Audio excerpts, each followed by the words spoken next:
Welcome, everybody that is on the call so far. I'll just have some housekeeping items I'll address as other people are still joining in with us.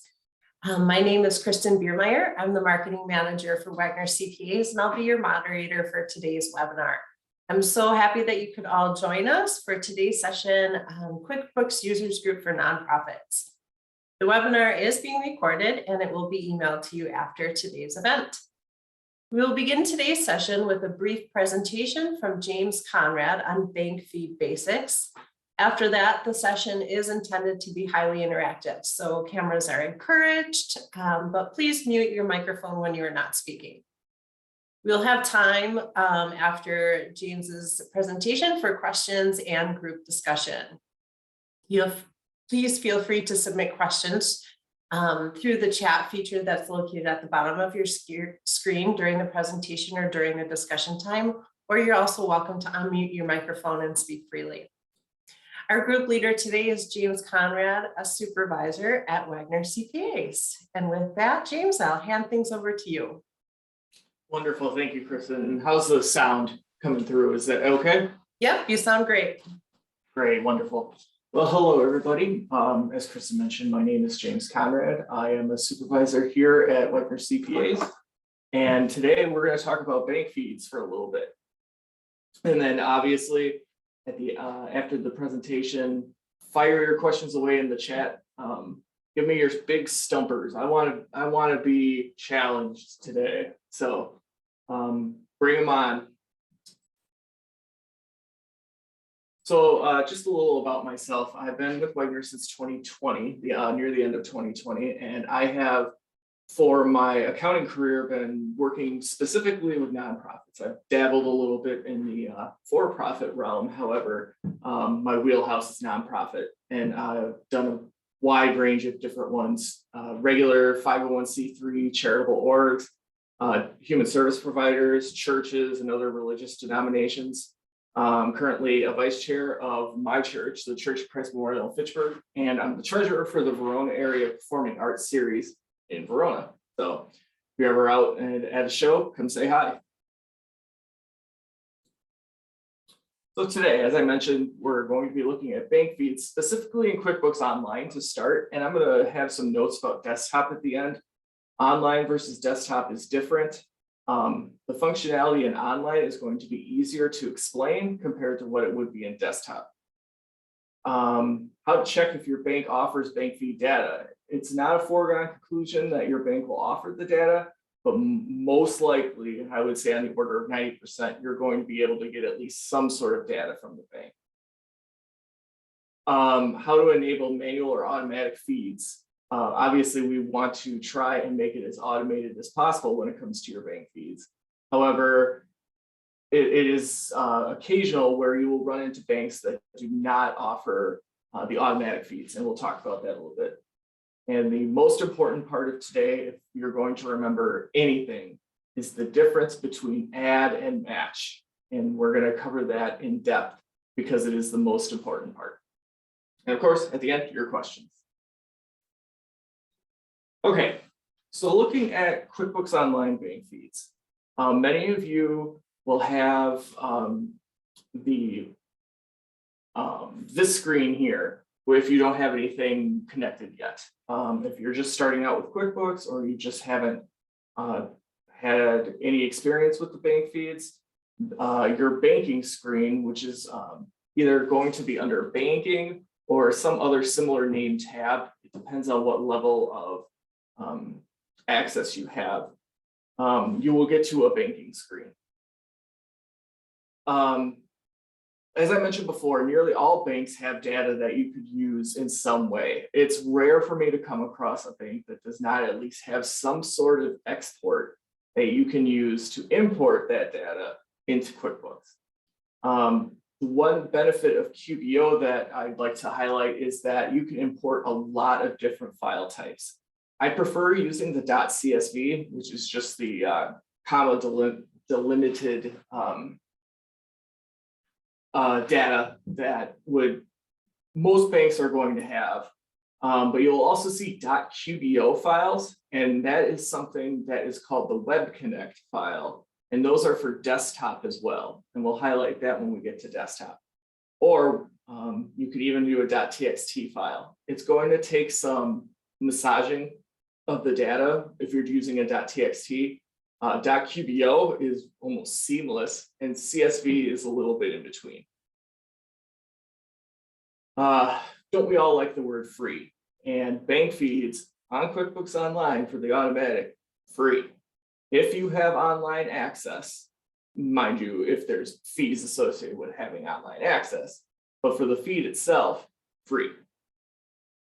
And also credit cards. So if you have a Chase credit card, you have an American Express credit card, those transactions can also be downloaded, and they're set up similarly to what you would have for a checking or savings account. For online access, you can have read-only access, and it can work. Sometimes there are some limitations with it. I just recently hooked up a bank feed for a client that did only have read-only access with their profile, and everything downloaded just fine. And as a best practice, you should really have your QuickBooks admin, whoever has the admin rights to the QuickBooks and setup to enable your feeds. You can have lower level staff do it, but just as a best practice, it's best to have whoever is the admin to do it. So on the banking screen, you're going to notice that if you don't have anything hooked up, we have connect account and we have upload transactions. When I was mentioning automatic versus manual, connect account is the automatic. These are the bank feeds that would refresh daily or on demand if you hit the button. Versus upload transactions, this is where the CSV, the QBO, the .txt come through, and they will be, each time you need to update, you'll have to update a new file. Okay, so let's focus on the automatic. We like to keep things easy. So when you've clicked that prior button where it says connect account, you're going to get a window that looks similar to this. It has a few of the most popular banks, either regionally or nationally. When you look for your bank, obviously, if for businesses around Madison, you may have UW Credit Union, Summit Credit Union, something to that effect. Those are in there, you can find them. When you search the name, some banks have business banking and personal banking, and they're separated differently with the access. Make sure you pick the correct version. There are some businesses that actually utilize the personal banking side. So if one doesn't work, try the other one. And then once you pick your bank, you'll be prompted to log in just like you would on the bank website. I will caution you, if you have one of those tokens that refreshes and has a PIN at the end, it's probably likely that you're not going to be able to use the automatic. I've had a lot of trouble with those in the past where, because the password, quote unquote, changes, QuickBooks can't really get a handle on being able to log in. That may have changed since the last time I tried to do it. That was about a year ago. If it hasn't changed, you're going to have a tough time. It really likes to have just the traditional password. The traditional password system. And if you have the two-factor authentication, so think of the code being sent to your email or to your cell phone. Occasionally you'll have to re-enter it. It'll say your bank feed can't update. That's okay. You just click the button. It'll ask, where do you want us to send the code? It's prompted by the bank. And once you put it in, it'll refresh and it'll be back up and running. Okay, so once you found your bank and you're able to log in, it's going to show some accounts that you have available to connect to accounts that you have in QuickBooks. So it's really important, obviously, to pick the right account with in the bank with the right account in QuickBooks.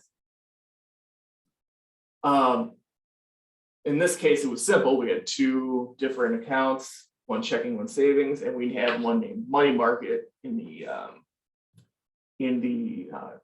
QuickBooks side of things. So on the left will be the bank account names and numbers, which are scratched out for privacy reasons. And then on the right will be the QuickBooks ones. So you get to pick how far back you want QuickBooks to dig up your data. So the rule of thumb that I give everyone is that you want to go back as far as the last time the books were reconciled. So for example, if you've already reconciled through February, you had your bank statement, you were ready to go, you're going to want to pick 3/1 and onward. Or if the last time you reconciled was December, you're going to want to pick 1/1 and onward.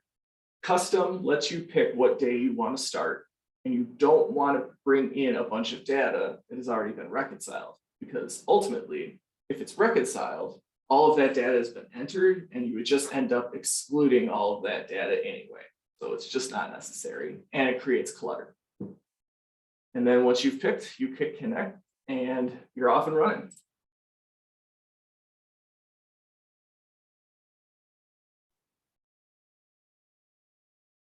Okay, so now that we've gone through the automatic side, now we have to go through the manual side.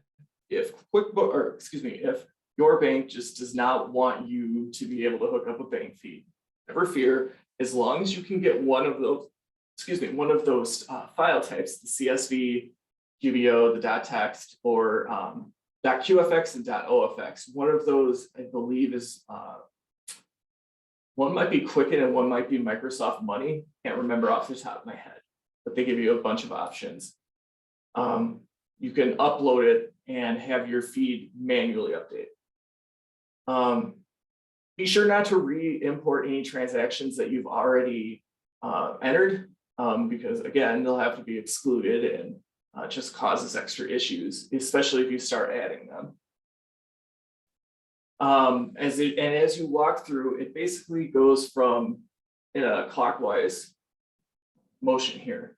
You find the file wherever you saved it. If you downloaded it off of Chrome, it'll probably be in your downloads file. Once you've selected it, it'll ask what account are these transactions from. In this example, I just picked petty cash to have something in the box, but you would pick your checking, your savings, your credit card. And then you have to give it a little additional information about how to read the file. So is the first row a header? Usually that would just name the columns. Most CSV files that come from the bank will have that. If not, I would argue that you probably should make a header row and just fill in whatever the columns should be labeled. You can have 1 or 2 columns of the dollar amounts. And that's important because if there's one column, you need to have positive and negative numbers. The positive and negative numbers determine if money is flowing in or out. And then it asks you the date format you use. The default is the MMDD YYYY. There are other ways. If you have European style where you would have the days and then the month first, there's a drop down there that gives you lots of different options. And then finally, you have to tell it which column applies to what field in QuickBooks. You'll need date, description, and then the dollar amount. The description is what will help you code later on as we get to the add and match side.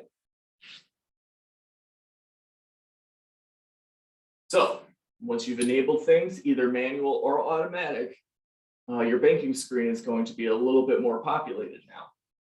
You'll have various boxes that show bank balances the last time you updated, what you have in QuickBooks, and those won't necessarily match, especially if you write out paper checks from your QuickBooks as opposed to using some sort of bill pay service. It will be rare that you would actually have those match. In the event that you have automatic feeds hooked up, here is the update button. If you want to refresh, if it hasn't refreshed for a day or so, sometimes that occurs, just hit the button, wait about 15 to 30 seconds, and it'll be ready to go. Down here in the midsection, we have the transactions that you have downloaded. So this is what comes directly off the bank. The date is the date it hit the bank, not necessarily the date the check was written. or the date of, I think of another one that would have a different date. But most frequently the date of the date on the check. The bank detail is the little string of data that you would see on the online banking portal when you log in. It just described what that transaction is. Payee sometimes fills in, but payee in this case would be just the vendor that you wrote out the check or the debit actually went to. And then category or match is category, in this case is for add. That is the QuickBooks account number that you're going to apply that receipt or payment to. And then we have the actions column. This is where you'll get different wording, and here we go with add and match. Okay, I mentioned add versus match is the most important thing I want you to take away from today. The biggest difference or the biggest impact that affects your bank feed usage is knowing the difference between add and match. So add is for transactions that are not, repeat, not yet in QuickBooks. So add truly does add that transaction to QuickBooks. After you've reviewed, you've added your payee, you've added the correct account, you can hit add and voila, it's in. It's been entered. You do not have to do a manual entry, anything like that. It's done. And that's where it's a real time saver. Match is different. Match is for entries that are already in QuickBooks. It's something that has been already entered. You don't need to re-enter, but you want to associate the transaction that came from the bank feed to the transaction that is already in QuickBooks. So, for example, checks. Checks will often be a match because what QuickBooks does is it looks for dollar amounts of what was spent. If you have a check for $50 and it sees last week we had a check for $50, it's going to say match. It found it, you can hit match, maybe, and we'll get to that here in a second. There's a caveat that if you have multiple items that have the same dollar amount, then you have to be a little bit more careful. So as I mentioned, QuickBooks looks through recent transactions and looks for the dollar amount. If it found the right transaction, like for example, here, there was just a credit card payment and it found it, entered the same dollar amount, I would hit match and it's all done. So some things about add and match that will bolster your use. As I mentioned, if you have multiple transactions of the same dollar amount, QuickBooks will end up finding more than one match. So if you have 3 checks made out for $50 and the transaction is $50 was spent, it's going to say 3 matches were found. You'll want to click down into those matches and determine which one it is. Often it'll say, especially if you wrote out checks, the check number, and that's the one you'll want to pick. Don't just match willy-nilly. Make sure you're actually matching the correct item, because if somebody doesn't cash their check, you might be contacting the wrong person to pay them again. So if some companies do and some companies don't use accounts receivable and accounts payable, but if you do, be careful with your add. Like I mentioned, add enters new transactions into QuickBooks. But if you're receiving a payment that is something in accounts receivable, something you invoiced for, you're not going to want to add.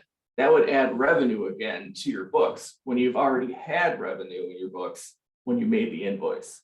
You want to match that dollar amount to the invoice and make sure it's receiving payment on it to lower your accounts receivable and to raise your bank balance.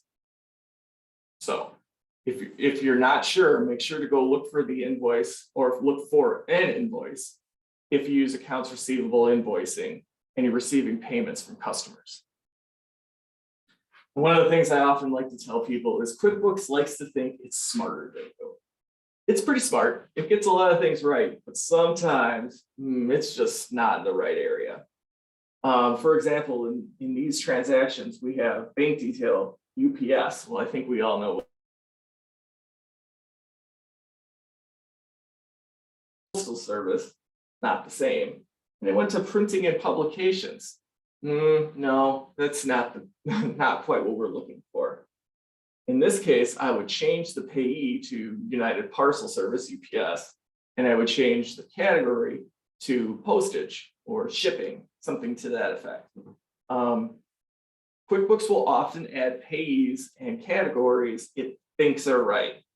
Watch those. It is not necessarily correct. Don't just add because add is there. And as I mentioned, desktop. James, before you move on, we have a question Yes. about add and match. How Sure, often do you have to process the action of add or match within QuickBooks or the bank?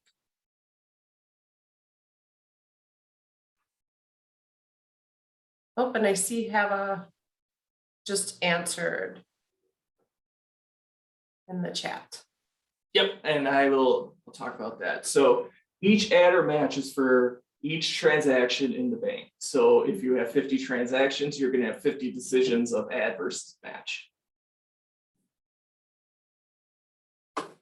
It will wait for you. You can do it at the end of the month. I like to go in about weekly, just clear out all my bank feeds, get that little green check mark and move on with my day. That's one of the time savings I find with it, that I can do a little more incremental work as opposed to manually plunking around and entering stuff. And thank you again for all of your questions. I'll be addressing those after I finish up here. So as I mentioned, desktop acts differently. And I would say that the bank feed functionality is more limited in desktop than it is in online. You'll often see banks that say you have to pay a fee to have bank feed automatic data enabled in QuickBooks for desktop. I believe US Bank was one of them, or Bank of America. I'm trying to remember which one, but they made you pay a fee if you wanted automatic. Many banks will have the .QBO files, the Web Connect that I mentioned earlier. And I will often use those, just download a month's worth of data, a week's worth of data, depending on what the bank will allow you to do. It'll populate those items in the bank feed, and then I'll do my adds and matches. So the difference between Web Connect and Direct Connect. Direct is the quote unquote automatic versus Web Connect, which is the manual. More often than not, you're going to have manual on desktop, and it's I find it to be a little clunkier, a little less user friendly. Sometimes the adds and matches are a little bit more obtuse. I find that desktop is a little more limited in that regard for bank feeds. They'll work, but you have to be extra careful with your adds and matches. So that was a lot of information. We're going to go to question time right now. First, I'm going to start with the questions that we have regarding bank feeds in the chat.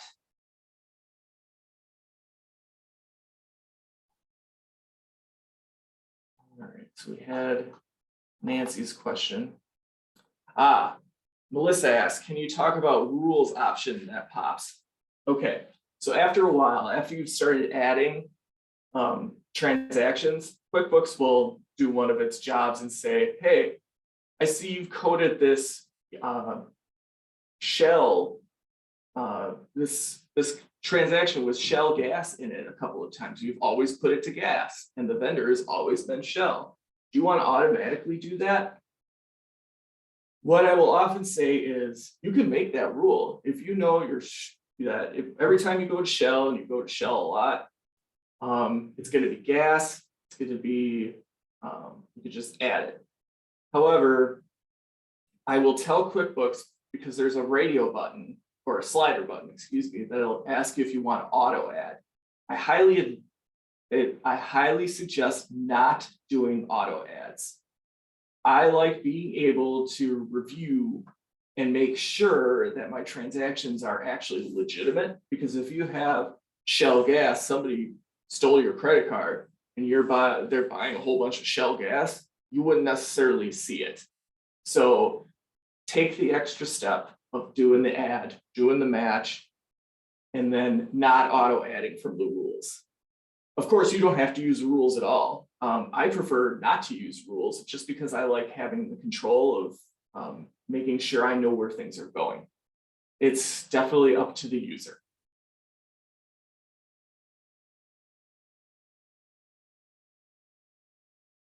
All right, Thomas, I see your question about QB Desktop Enterprise to a QBO account. We'll get to that later.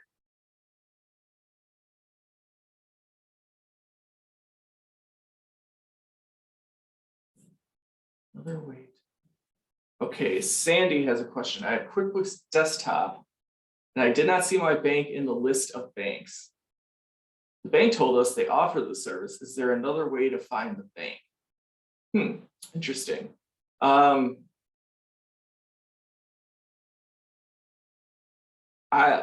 Sandy, one of the things I would advise you to look for in the interim, if you can't find any sort of direct connect, is to look for the web connect file. You'll often find them in the download activities section of your bank, and every bank is a little bit different. You will find a drop down that says what format would you like your data in, and hopefully they have the .qbo. As I mentioned, desktop, you really need the .qbo for the bank feeds to be enabled. But that's interesting. The bank says they offer the service, but the only way I'm aware of is the method that you're using. Otherwise, looking for the manual transactions is probably the best way to go.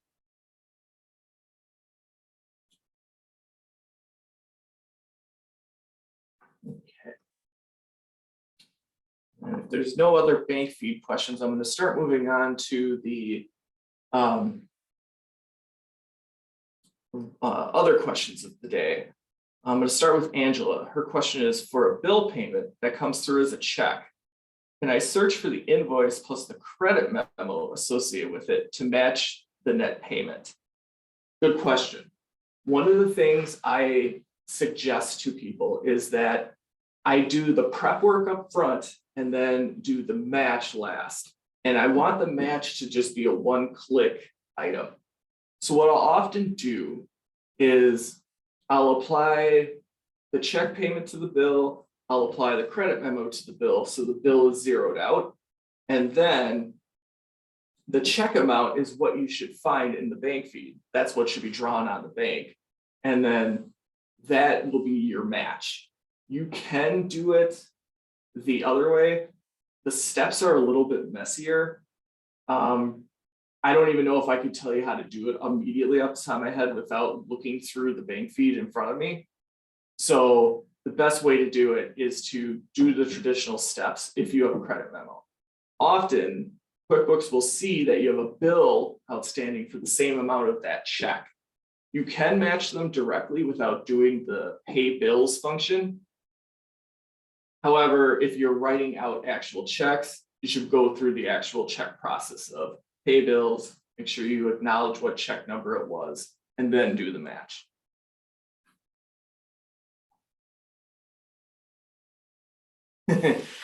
Crystal has the question that I get frequently, and I wish I had a better answer for you.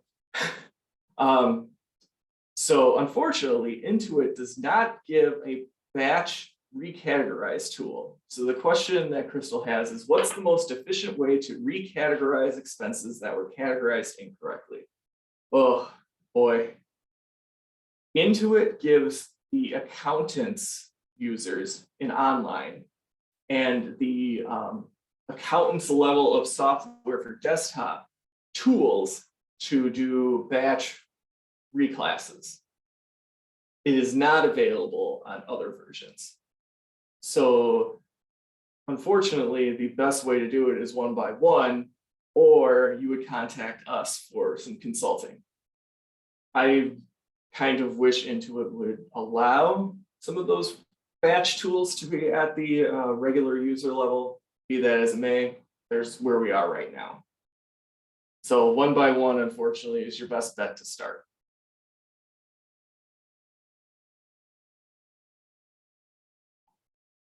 Okay, just going back through I'm going to loop back around to Thomas's question. The most efficient way to process to upload a QuickBooks Desktop Enterprise file to QBO account. So I just learned recently that you are able to move from Enterprise to QBO. I had problems with that in the past. I have not done an Enterprise to QBO conversion yet. I haven't had anybody that's wanted to move.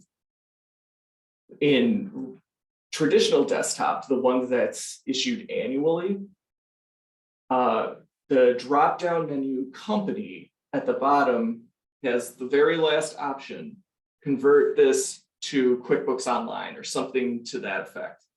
If you have your QuickBooks Online set up already, it basically prompts a login window for your QBO account.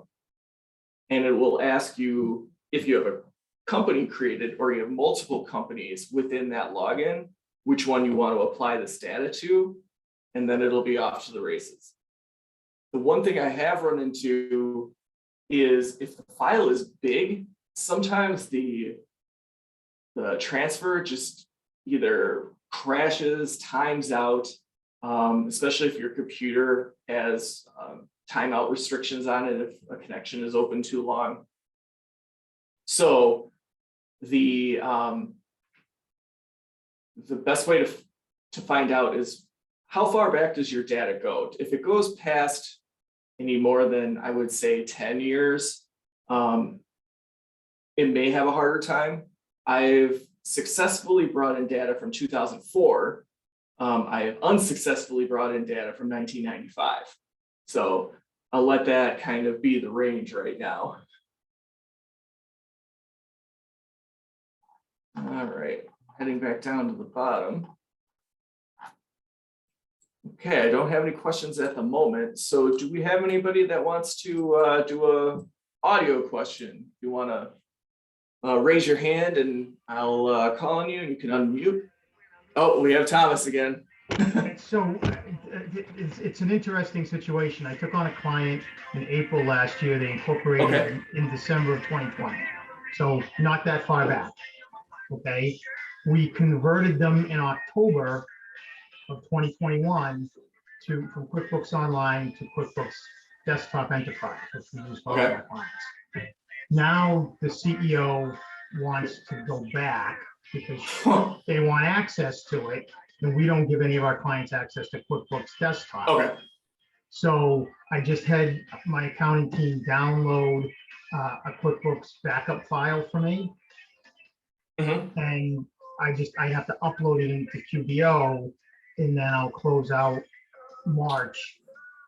Sure. And QBO. Does the original QBO file still exist? It does. I'm the admin for it. So, and we've been paying for it every month. We didn't stop paying for the monthly subscription. What are the odds that you could just enter the old transactions in from Enterprise? Well, here's the I thought about that, but I would have to enter November, December, January, February, and March.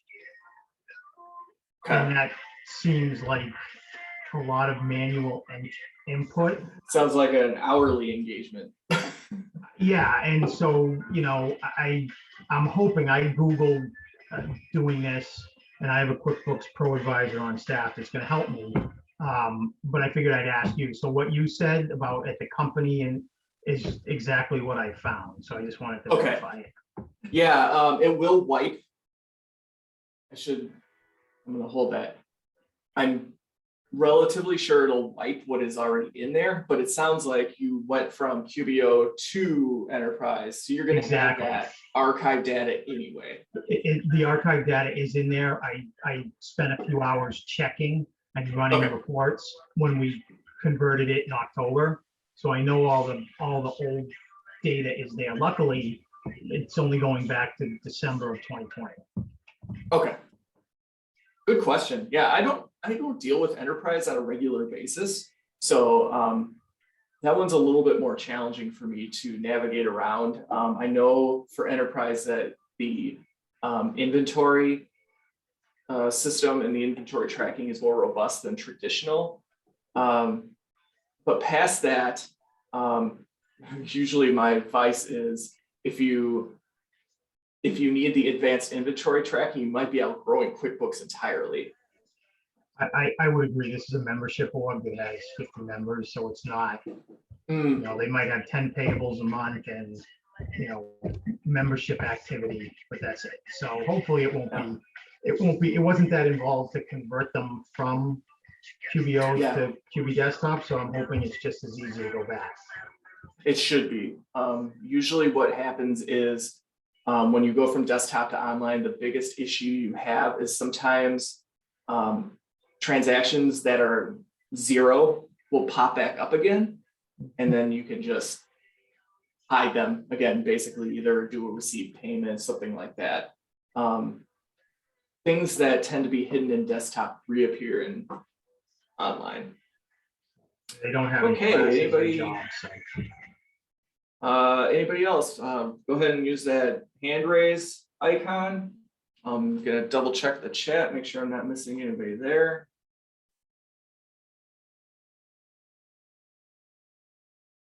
Let's see, lost my window.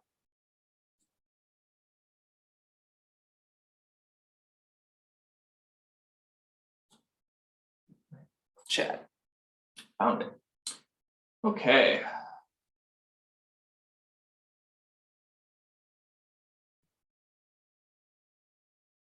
Okay, Rosetta has a good question here. Is the QuickBooks Desktop going away in August? I know the 2019 edition is being discontinued at the end of May this year. So what Intuit does is that you can keep your QuickBooks and use it as long as you want. However, think about when Windows XP stopped being supported by Microsoft, it's going to be similar to that. So if they won't be releasing patches or updates for 19 anymore after that date. If you want your payroll updates, if you want all of the different updates that download, you're going to want to upgrade either to online, which will continuously roll, or to a newer version like 22. I will say if you are a 501c3 and you have to be a C3, you can't be any of the other C nonprofits, you can use the website TechSoup, and you can get heavily discounted online and desktop editions if you need to upgrade. And we're talking substantial discounts. You can get a year's worth of QBO for $75. And QBO Advanced street price is more than that for 1 month. So it is pennies on the dollar. And I just saw Jackie's comment, TechSoup is awesome. Yes, TechSoup is awesome. So if you're a C3, look into them, even just for other software. So question from Angela, my client overpaid a bill by $10. Is there a way to create a credit memo on the fly for the overpayment? So a little additional background on that, Angela. Are you looking to pay them back, or are you looking to just leave a credit on their account? Because that will make a difference. And I'll loop back onto that one after we've gotten. Oh no, just keep it as a credit. Normally in that situation, I would just leave the negative $10. That's a small amount to be moving around. So in the event, I'm assuming that they're going to have another invoice. When you issue that next invoice, just apply the credit to that invoice and send the invoice to at that point. All right. Crystal's question here, is there a place to store employee documents on QBO, or a way employees can upload documents themselves like their onboarding tax forms? I would argue you would want a better system than just having it in QBO. Are you using QBO payroll? Normally a personnel file would be held outside of the accounting software because there's going to be additional things past the I-9. There's going to be reviews. There's going to be change of status forms, things like that. I would keep that outside of QuickBooks personally. All right, Denise's question. Is there a way to do a top donors report in QBO that includes contact information like mailing address and email?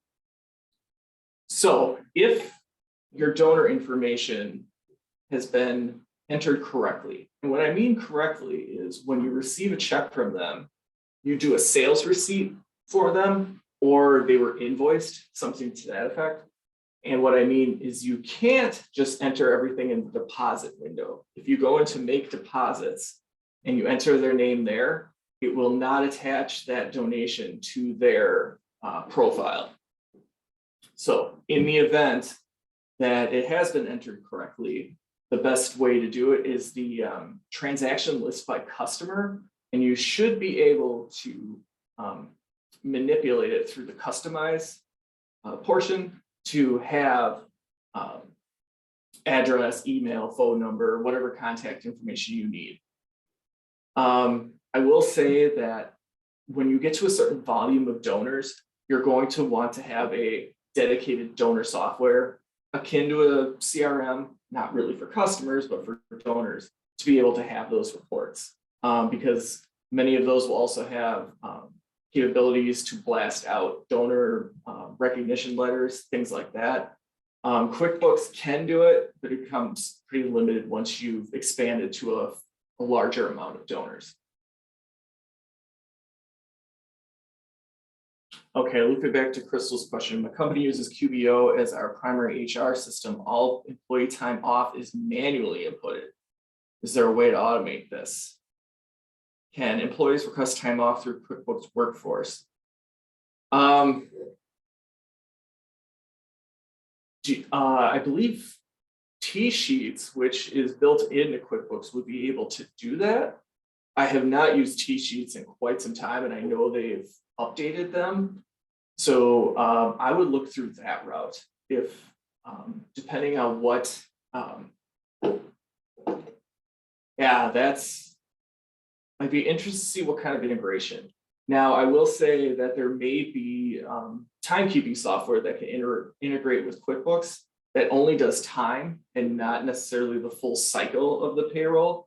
That could be something to look into. Can't think of any off the top of my head, but I know T-Sheets is in online at the very least. All right, I'm going to move on to Shelby. She's had her hand up for quite some time. So Shelby, go ahead. Oh, and you're muted. Hi there. So I'm on because I have hopefully a somewhat quick question. So our bank had actually converted to a new software system, and we have our credit card that automatically gets paid through there. We have it set up as an automatic payment, but now it's treating it as though it's a principal loan payment. And so, nice. Yeah. So each time I go in each month is a struggle to try and get this to balance because it's not treating it correctly. What do you recommend? And it's automatically doing it? It's automatically doing that. It sends sounds like you have a I rule can set up exclude it, but it's still there. Okay. Check your rules. Make sure something didn't get changed there. Okay. Or, well, first of all, check the rules to see if something's wrong with it. Otherwise, in this case, I would probably make a rule that says if it contains whatever string is in your payment. Okay. If it contains that, then code it to that credit card and go from there. That should help eliminate that. It also might be one of those QuickBooks thinks it's smart situations where, oh, this is a loan payment. Let's try and split out the P&I. But the rules would help in that situation. Okay. Good questions. I don't see any other hands, so I'm going to head back to the chat. Question from Deb here. I have QuickBooks Desktop and considering going to online. Grant expense tracking and handling is critical. Which version would you use or the user group suggest? I can answer this one right away. You do not want to go any lower than Plus. Plus is the key because not only do you get the budgeting portion of QuickBooks, but you get classes. And for those of you that aren't familiar, classes are just another way to slice and dice the data. Where classes are important is if you are familiar with financial statements, the statement of functional expenses. It's basically dividing all of your expenses into program, management in general, and fundraising. You want to set up all of your different classes to include your programs and then have one for management in general and fundraising. That one is by far the most important way. So in this case, the grant tracking, that grant, you'd probably want to have as a class. Ultimately, your statement of functional expense may need some manipulation when you run the statement of activities by class, but it makes your life a whole lot easier for grant tracking and the functional if you have classes enabled. And again, if you're a C3, TechSoup has the cheap $75 a year plus subscriptions. So it's perfect. That's usually what I get for places if I'm helping them out with an onboard.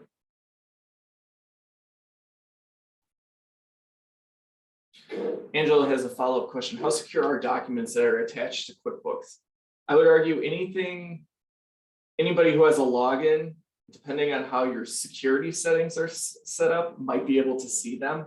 Whereas if you have an outside system, it probably has a little bit more robust access restriction features.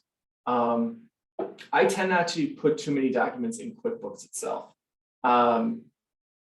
Most places will have some sort of document server or things like that.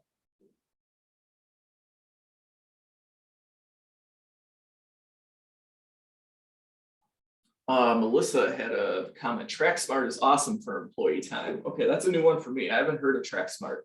So I'll add that to the repertoire, look into it a little bit.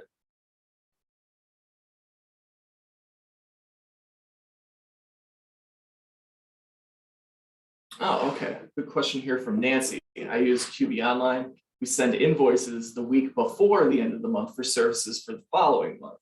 We are on an accrual basis and it shows in the month billed. How can I have that show in the month of service? So Nancy, a couple of follow-ups there. When you issue those invoices, where is the item pointing? So when you have to pick the product or service, is it pointing at a revenue account or is it pointing at some sort of deferred account? Because there's two ways to manipulate where it ends up. The date, so if you have revenue, that product or service for what you're invoicing is a revenue account, you're going to want to date it the first of that subsequent month. So it puts the dollar amount in the right month. If it goes to a deferred, you're going to want to write it in the prior month because it's revenue that you'll recognize later. So depending on how you set up, if it's revenue, date it the first of the month. If it's deferred, date it whatever the prior month is. So another follow-up. So not a good idea to attach vendor W-9 to their vendor file. I'm always super careful with Social Security numbers. EINs, especially for nonprofits, are already public knowledge within Form 990. Whenever I see anybody's Social Security number, I try and keep that as locked down as possible. You can, and QuickBooks does have, you have to log into QuickBooks. Nobody can just walk up and pull up your QuickBooks without logging in. But I guess maybe I'm over sensitive when it comes to Social Security security.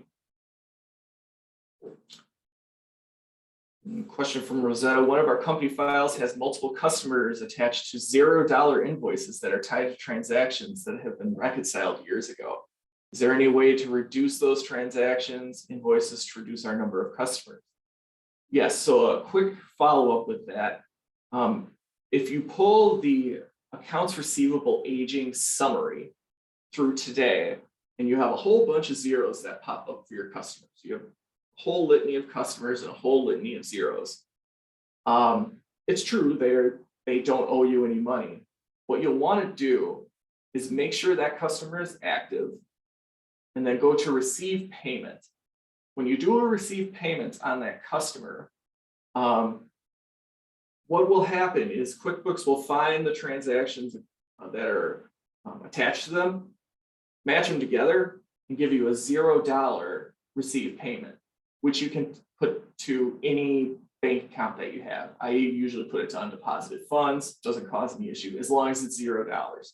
Once that happens, then your customer will have a true zero balance, no activity outstanding, and then you can deactivate them.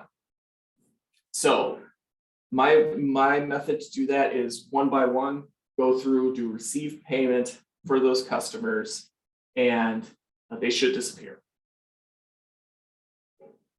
All right, Nancy said for her deferred versus revenue, I think it's revenue. So if it's revenue, just date it the first of the month. And if they pay early, they're going to have a negative balance on their accounts receivable.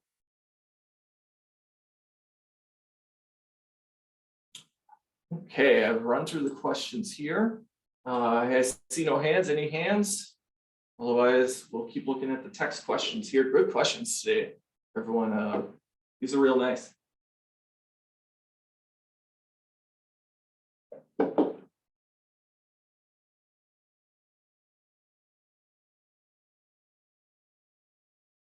Trying to think if there's any other hot topics that I could go over while we're waiting here.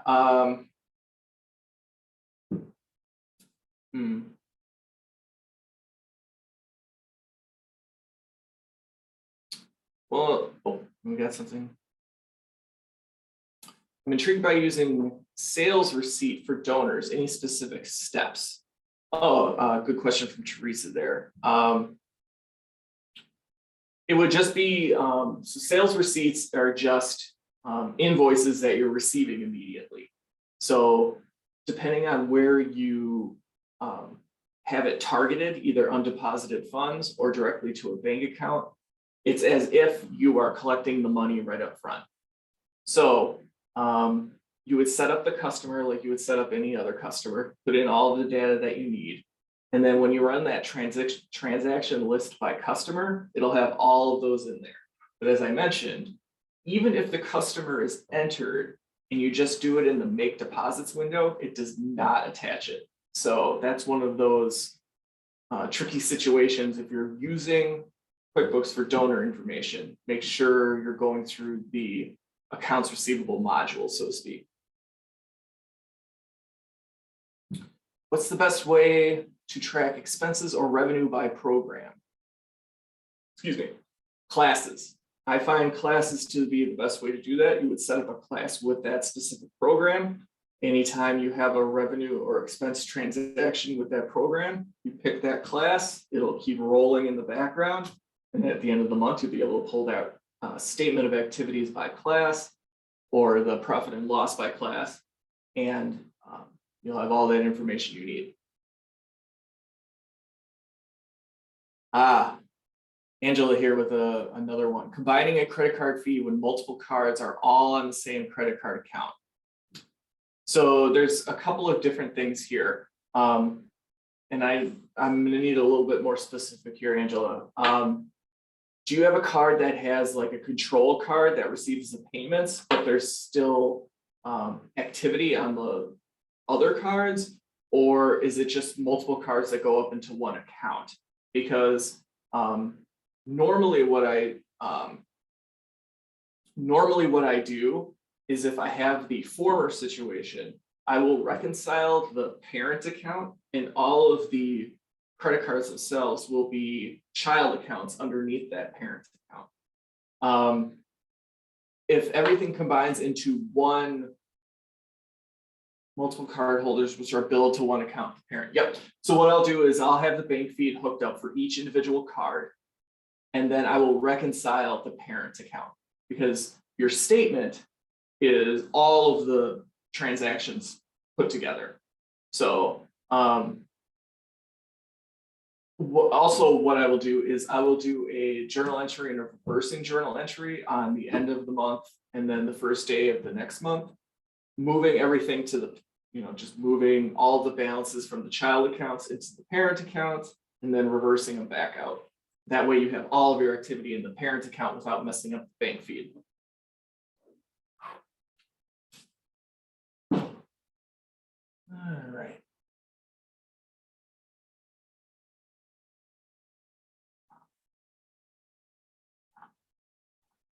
Okay, you'll go over classes versus tags. Classes, I know, have reports dedicated to them in QuickBooks. So classes are just, it's like having an account number, but on top of the account number, it's another way to classify your data. Imagine, some people won't like this reference, but a pivot table in Excel, it's like having a different subsection of your data in your table. So for example, when you're tracking expenses and revenue by program, you can say, this is all dedicated to this program. I only wanted it in this column. Your rows are your regular old account numbers, salaries, supplies, all of those others. And then your columns are all of your different classes. I have not actually used tags all that frequently. I should actually go back and investigate what kind of use they would be. I'm just much more familiar with classes and their use. And then another question, are there classes in QuickBooks Online? Yes, there is. If you have the, there should be the Pro Advisor classes. Trying to think if you can only access that through an accountant's login. I'm not sure about that one off the top of my head. If you have access to the QuickBooks Pro Advisor program, the classes, there are classes in there. I will also speak to the tech. If you're not local to Madison, the tech college locally, wherever you would have it, offers great QuickBooks classes as well, if you're looking to get some real in-depth knowledge. All right, we are at 1:57, so I'm going to start wrapping up here. I'm going to put up my contact information here. This is the General Wegner one. I'll head back up to my picture with all of my info. Drop me a line. If you got QuickBooks questions, especially, if you're a client, I can arrange phone calls with you. You have to be a Wegner client, meaning you're either audited or have a tax return performed by Wegner. If you're looking for a phone call where you can have one-on-one training time, or if you're looking for just problem solving, troubleshooting, reach out. But I will check if you're a client or not. So don't be just trying to pull a fast one.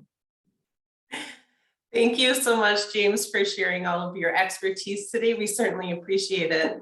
Everybody keep an eye out for more information coming on our future users group sessions. For the next one scheduled in June, we'll be focusing on businesses that time. The next nonprofit session will be September 29th, so mark your calendars for that.